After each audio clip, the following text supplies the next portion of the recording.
Hi, everybody. Welcome to Stamping with Melva. I'm Melva Peters, and I'm an independent Stampin' Up! Demonstrator in British Columbia, Canada. And you can find me online at stampingwithmelva.com. It's Thursday night, and it's a technique night. Now, I know I missed my mystery challenge last week because I was sick, but so we'll get to that next week. So it's the alternating week this week. And so it's time for a technique.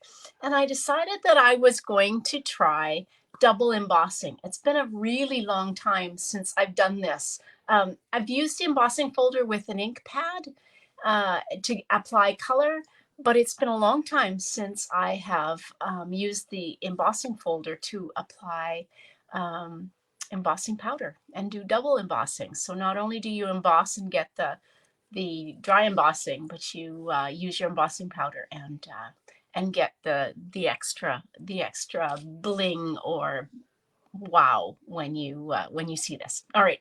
Hey Nancy. Hey Lynette. Welcome. All right. So let me switch over to my desktop. I'm going to use a stamp set that I haven't used in a while, but I was trying to figure out what stamp set to use. So we're going to be using the Nature's Harvest stamp set, and I'm using the Fern embossing folder. It's kind of hard to see. So when you pick an embossing folder, you want one that's kind of got an all over pattern. So I did two different samples to show you what I mean by double embossing. So this was the first one I did. And the look you get, can you see the gold? So I have embossed this with, this is crumb cake, and I embossed it using the Fern embossing folder. But before I put the embossing folder or the paper through the embossing folder, I actually applied Versamark, and then I ran it through, and then I sprinkled my embossing powder. Now the way it turns out, so I'm not sure you're going to be able to, hopefully you can see the difference. So this was the first one I did, and on this one I applied the Versamark to this side that has the indents, if that makes sense. So the side with the Stampin' Up! Logo on it. And that means my Versamark is actually applied kind of, it's in the debossed spots. So it's in the indents. So I'm not sure you can see on camera, but the actual fern is crumb cake still. And then it's the kind of between all the fern pieces that got the embossing powder. This is the second one I did. And on this one, I embossed this side, which is the raised side. So it's the side without that Stampin' Up! Logo. And on this one, you get the actual image. So in this case, the fern image is what gets embossed. So just two different ways to do this. They're both beautiful. At least I think they're both beautiful. It just depends on what kind of look you want. And for my card, I really wanted the fern to be embossed. So just two ways that you can do this. And you can do other colors of embossing powder.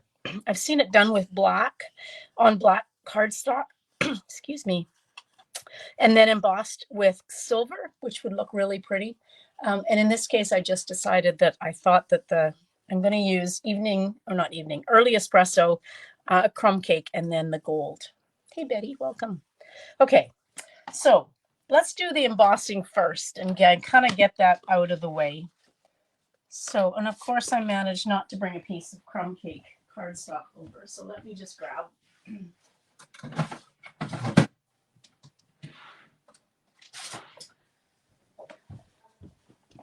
My brain's still not fully functioning here yet. All right, so we've got some crumb cake. Now I'm going to cut this to be 4 1/4, and then I'm going to trim it down. That just kind of, if it doesn't get completely embossed to the edges, that's okay. We're going to trim it away. So this is 4 1/4 by 5 1/2. All right, so as I said, I am going to apply my Versamark to the side that's got the raised image or on it. So not the side that has the Stampin' Up! Logo. Just take your Versamark pad and apply it to your embossing folder. Now the nice part of this, it cleans up really well, so not to worry. So then I just take and put my piece of cardstock on and apply it down. And then I'm just going to bring my Stamp and Cut and Emboss machine in. All right, so I've got my platform number 1. So this is a 3D embossing folder, so you need platform number 1 and number 4. So we're just going to run this through.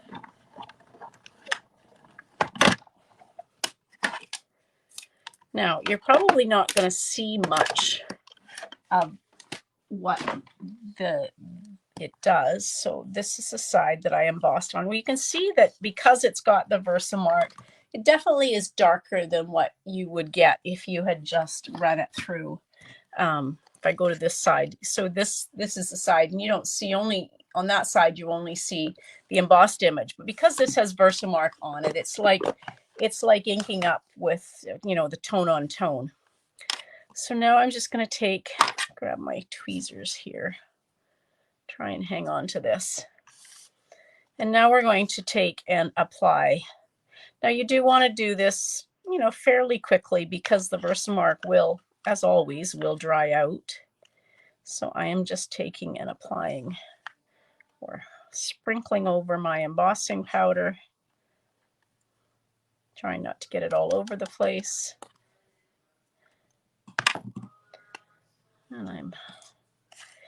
And so the nice part about having it just a little bit bigger than what I'm going to use, I'm actually going to use the deckled rectangles to cut this out. I can hang on to it with my finger, and if it gets, some of the embossing powder gets removed, it's not quite so much of a problem.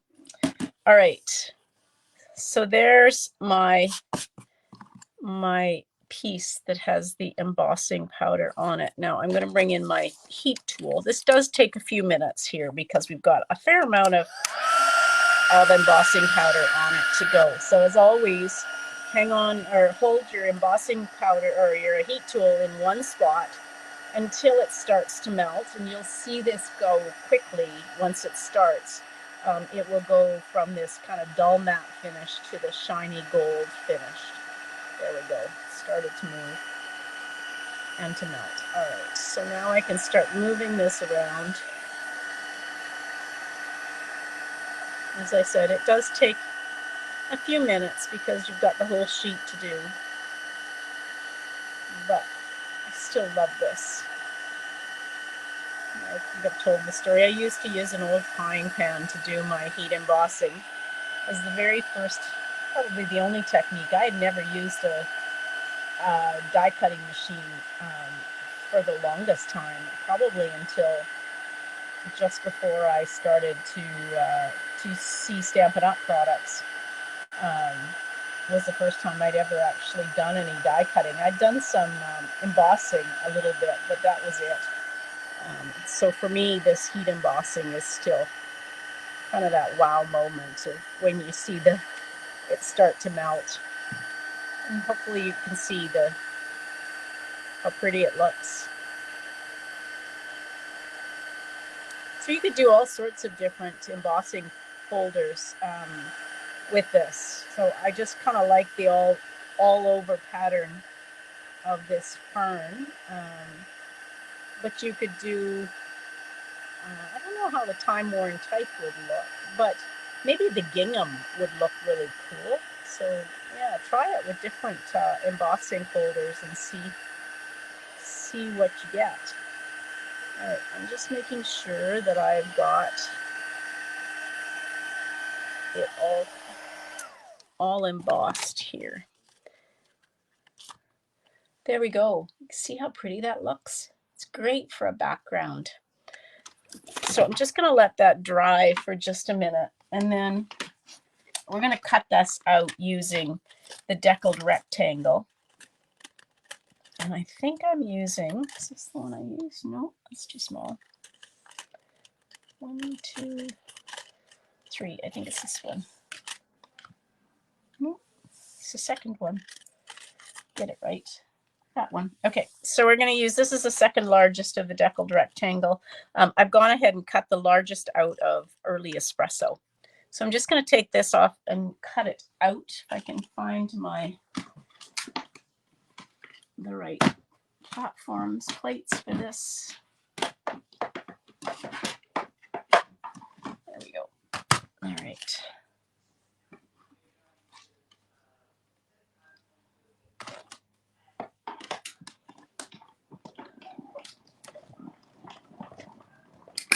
Oh.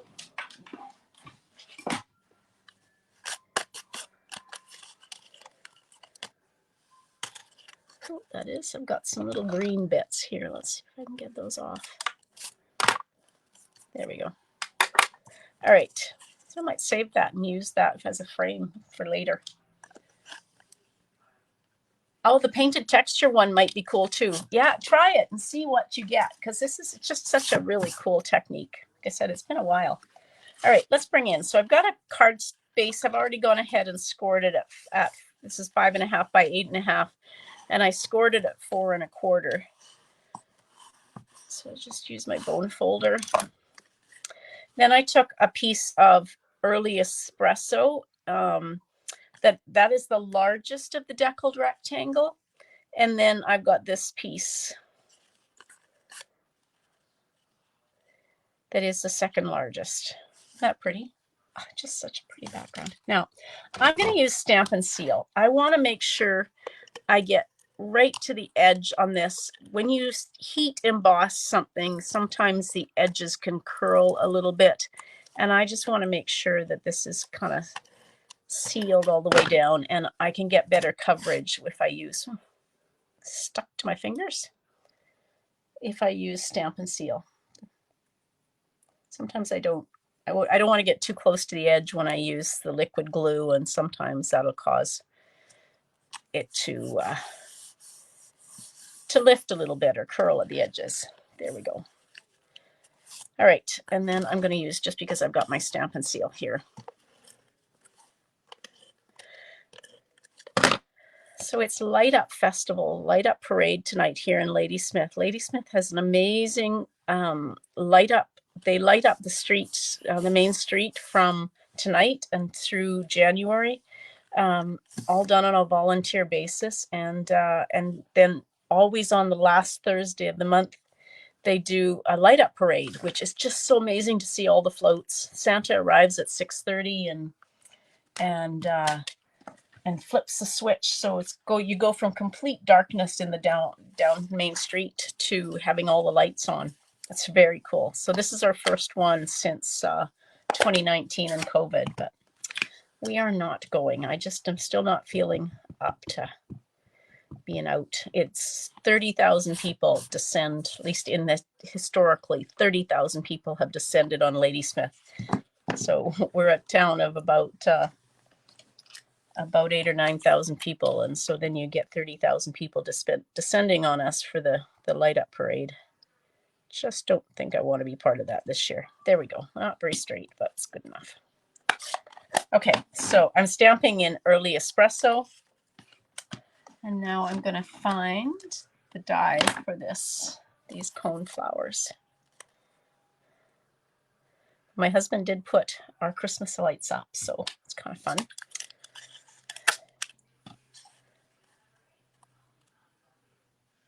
All right, I'm using just a little bit of Post-it note tape just to hold that in place, and then I'm just going to cut this out.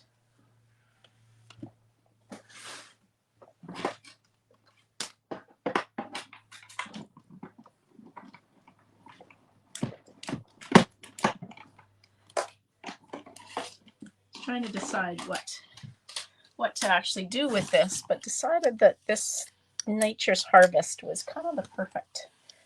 I just wanted something not too much of a pattern, but just something that would kind of look pretty behind this. All right, so I also cut out some of these sprigs. I'm just going to trim these off. So we'll just kind of put these sprigs in behind. Probably could have done that one in crumb cake, but that's okay. I just want something in behind these. Okay, so these ones I will use liquid glue just to try and get just a little bit on.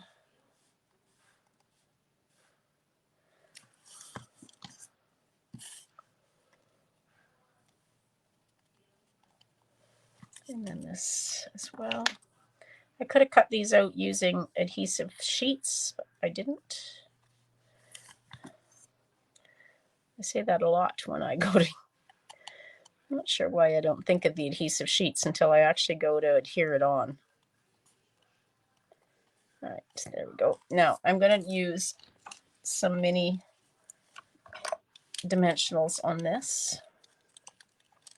Poke that out.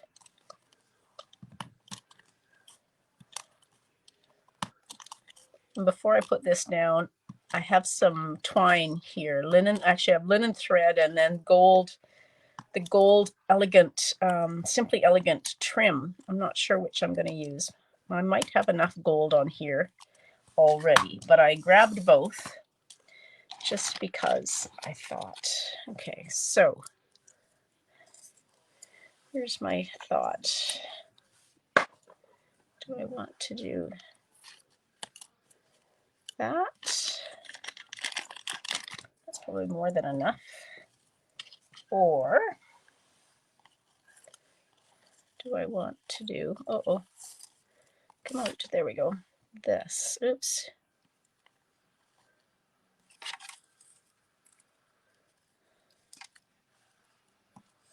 Okay, I think it has to be the gold because that linen thread is getting lost in behind. So let's just take this. Don't think I need all of it. Oh well, I got, it's not much to trim off. Okay, there we go. So pinch those together. And then let's just take that, some Stamp and Seal, like that.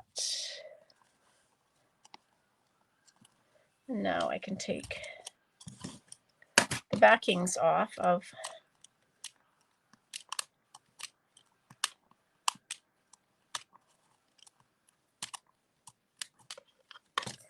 all right, now let's kind of hold this down. There we go. Hopefully I can see that. You go, it's kind of hard to see. Hey Lee, welcome. All right, now I've got my sentiment that I cut out. This is one of the dies that is part of this. There are two dies that are part of this bundle that fit perfectly. And so there's the long one and then there's this smaller one, which is what I cut out. I cut a second one out as well. And so what I'm going to do is this one that I've cut out in early espresso, I'm going to cut it in half. And then I'm just going to adhere it to the top and to the bottom of my sentiment. Let me just grab this so I don't want to get glue all over the place. So it just kind of looks like you've got, come on, it's moving around on me. There we go. Okay, there we go. And I'm gonna have to put some more on, I think.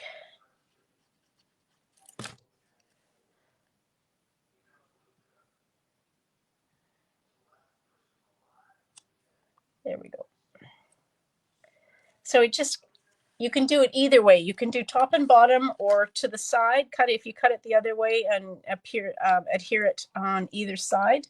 It just makes it look like you've got a bigger piece of a mat for your sentiment. All right.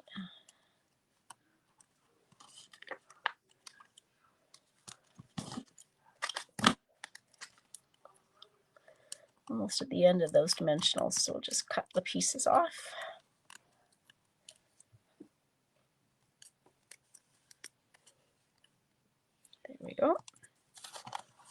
Okay, and then for an embellishment, I pulled out the brushed metallic adhesive backed dots. And there are 3 different metallics in them.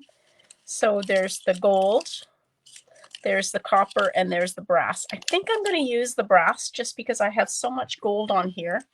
I'm not sure I need any more. So this one just kind of is in the same color family, but not so gold. All right, there we go. Yeah, I really like how this turned out. I think I could have actually, if I thought about it, maybe put some vellum, cut some of these sprigs and things in vellum would have looked pretty as well. But, you know, you don't think of those things until after the fact. So on the inside, I'm just going to take and stamp this flower, and then we'll adhere. So this is a piece of very vanilla that is 4 inches by 5 1/4. And we'll just stamp that on the inside of the card.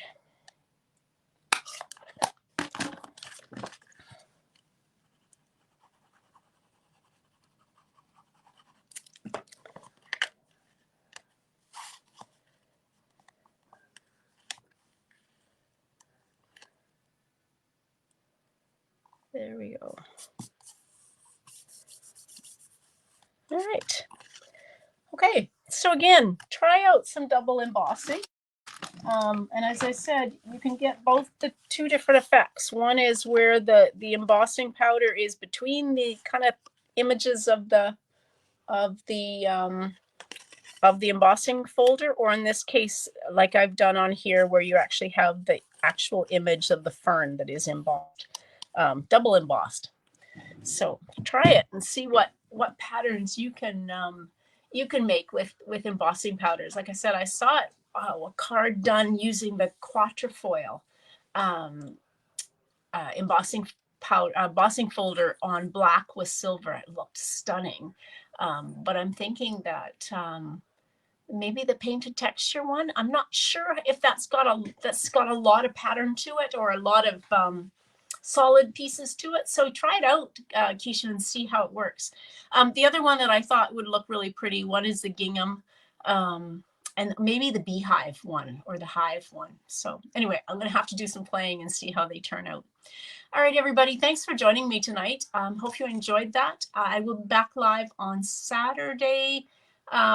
It'll be closer to 1 o'clock probably, because I have my team meeting. So hope you'll join me then, and then again on Sunday at 12 noon. All right, everybody, thanks for joining me. Happy stamping. Bye.